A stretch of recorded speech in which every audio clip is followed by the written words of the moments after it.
Elise was a young, single mother. She had three sons, a 6-year-old, a 4-year-old, and a 1-year-old baby. She worked hard, held down 2 jobs, and did everything she could to give her kids a good life. One evening, after putting them to bed, she decided to drive to the store real quick. She wanted to surprise them with a good dinner for when they woke up. The store was only 10 minutes away. At the store, she saw fire trucks and ambulances rushing past. She wondered what could have happened, but didn't think much of it until she drove home. As she approached, she saw smoke in the distance, flashing lights filling the sky, and her heart sank. It looked like it was coming from her house. When she arrived, fire trucks were outside. Her home was in flames. Elise screamed that her children were inside and broke past the firefighters. Somehow, she managed to carry out her baby, motionless in her arms. But the fire spread too quickly.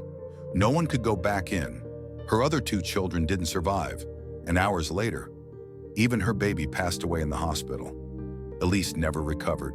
She blamed herself every single day. She was placed in a psychiatric hospital and lived there for many years. And she cried day and night, drowning in guilt. Then one night, she had a dream that changed everything. She saw her children. Her oldest son dragged 2 heavy buckets of water behind him, while the middle child carried the baby in his arms. Her eldest looked at her and said it wasn't her fault, that his little brother had woken up hungry and gone into the kitchen. And that's how the fire started. "You didn't know, Mama.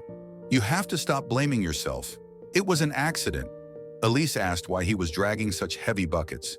He looked at her and said, "These are your tears, Mama. Every time you cry, we carry them. And they're heavy. That's why you need to stop. We want to rest. But we can't, not while you're still crying." Elise woke up with her pillow soaked in tears. But from that day forward, she never cried again. Not even when telling this story. Not because the pain was gone, but because she wanted her children to find peace. She went on to rebuild her life. She had more children. She found love again, but she never forgot. And when she finally told her granddaughter this story, she ended with these words: "Sometimes healing doesn't come from holding on. It comes from letting go." Stories like these remind us of the power of love, pain, and healing.